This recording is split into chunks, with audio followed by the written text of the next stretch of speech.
और विपक्ष ने इस बात को पकड़ा है कि अगर राम मंदिर के नाम पर ट्रस्ट अयोध्या में जमीन का महंगा सौदा कर रहा है तो ये करोड़ लोग के उस पैसे का दुरुपयोग है, उस भावना का अपमान है जो बरसों से राम मंदिर निर्माण का इंतजार कर रहे हैं और राम मंदिर निर्माण में अपना योगदान दे रहे हैं। लेकिन राम मंदिर ट्रस्ट ने क्या सफाई दी है? विपक्ष के हमलों के बाद बीजेपी जमीन सौदे का कैसे बचाव कर रही है, देखिए इस रिपोर्ट में।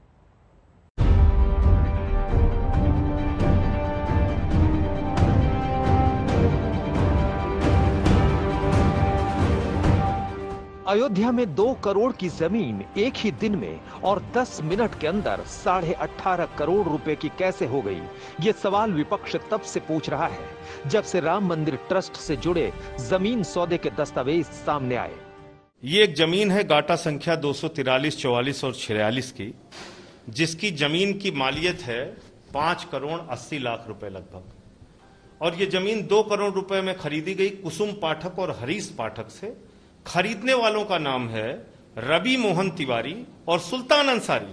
ये जमीन खरीदी गई 7:10 पे, ये भी टाइमिंग है, देख लीजिए आप। 7:10 पे ये जमीन खरीदी गई और यही जमीन 5 मिनट के बाद रवि मोहन तिवारी और सुल्तान अंसारी से 18.5 करोड़ रुपए में राम जन्मभूमि ट्रस्ट ने खरीद लिया। 18.5 करोड़ रुपए में। आखिर 2 करोड़ की जमीन 10 मिनट बाद 18.5 करोड़ की कैसे हो गई? ये धर्म के नाम पर लूट की गई है। ये मर्यादा पुरुषोत्तम भगवान श्री राम की आस्था के साथ लूट की गई है। इनके खिलाफ कड़ी कार्रवाई होनी चाहिए, जेल भेजा जाना चाहिए, मुकदमे दर्ज किए जाने चाहिए और सीबीआई जांच कराकर दूध का दूध पानी इस केंद्र की सरकार को करना चाहिए। उसी सुल्तान अंसारी से आम आदमी पार्टी और समाजवादी पार्टी ने दस्तावेज दिखाकर सवाल उठाए तो राम मंदिर ट्रस्ट के चंपत राय के लिए बड़ी मुसीबत हो गई कि इन आरोपों का क्या जवाब दिया जाए, जिनके नाम पर ट्रस्ट ने 9 गुना ज्यादा कीमत पर जमीन खरीदी। हमको आरोप लगते ही रहते हैं। मैं 100 साल से आरोप ही देख रहे हैं हम लोग। हम पर महात्मा गांधी की हत्या के आरोप लगे, आरोप से हम चिंता नहीं करते। आप भी चिंता मत करिए, आप खूब लगाइए। You are yes, I accept, I ready, you also, you do it. ये कोई जवाब तो नहीं था, लेकिन आरोप गंभीर थे, तो राम मंदिर ट्रस्ट को बयान जारी करना पड़ा और इन सवालों पर सफाई देनी पड़ी कि जमीन क्यों महंगी खरीदी गई। राम मंदिर ट्रस्ट ने कहा कि मंदिर निर्माण के दौरान ट्रस्ट अयोध्या में आसपास की कई जमीनें खरीद रहा है। ये यात्रियों के आने जाने की सुविधा और मंदिर परिसर की सुरक्षा के लिए जरूरी है।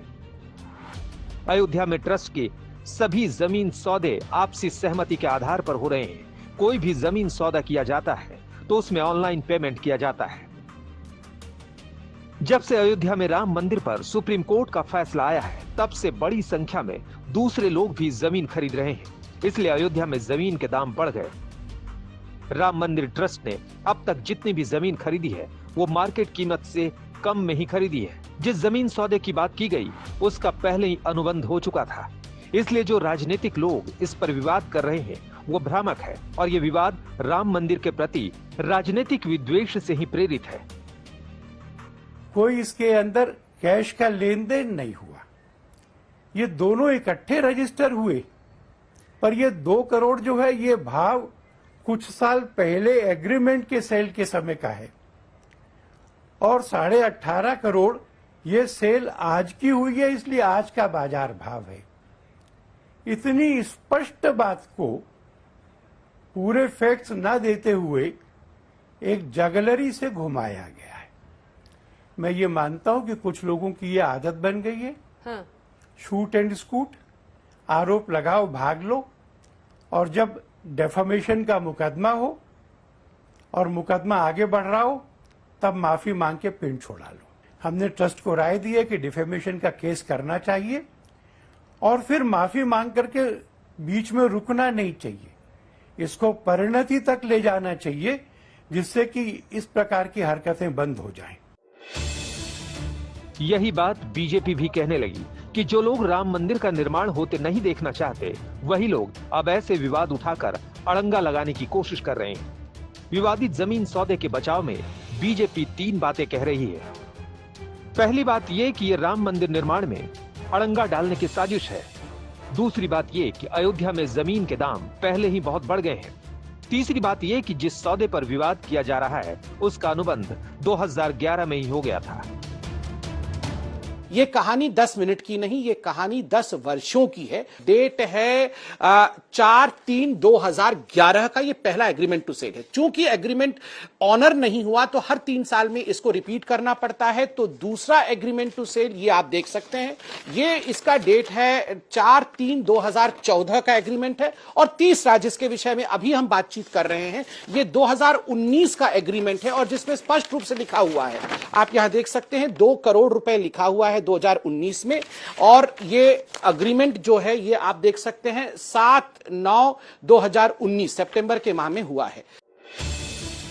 बीजेपी ने जमीन सौदे के बचाव में ये कहा है कि ये जमीन पहले विवादित थी, सुन्नी वक्फ बोर्ड के पास थी, इस पर केस चल रहा था। लेकिन जब 2020 में वक्फ बोर्ड ने ये कहा कि जमीन उनकी नहीं है तो फिर ट्रस्ट ने तुरंत ये तय किया कि ये जमीन लेनी है, क्योंकि ये रेलवे स्टेशन से जुड़ी वो जमीन है जो आने वाले दिनों में राम मंदिर की भव्यता और विस्तार के लिए बहुत जरूरी है। भव्य राम मंदिर बन रहा है तो न्यास को भी इच्छा थी कि इस जमीन का सदुपयोग किया जाए। स्वाभाविक रूप से चूंकि कुसुम जी और हरीश जी पाठक परिवार जो है उन्होंने एग्रीमेंट टू सेल पहले से किया हुआ है, 2 करोड़ उस समय के मार्केट रेट में किया हुआ है। और चूंकि अंसारी जी के पास अभी तक जमीन आया नहीं है, तीनों को बैठा के बातचीत हुई। बातचीत से यह कंक्लूड किया गया कि जब तक जमीन कुसुम जी को उनके रेट में नहीं दिया जाता है और अंसारी जी से हम नहीं खरीदते हैं तब तक नहीं हो सकता। बीजेपी का तो यह दावा है कि ट्रस्ट ने जमीन महंगी नहीं बल्कि सस्ते में खरीदी है, क्योंकि अगर यही जमीन सरकार अधिग्रहित करती तो 24 से 25 करोड़ रुपए देने पड़ते, लेकिन ट्रस्ट ने 18.5 करोड़ में ही डील कर डाली। लखनऊ में संतोष के साथ समर्थ श्रीवास्तव और कुमार अभिषेक, अयोध्या, आज तक।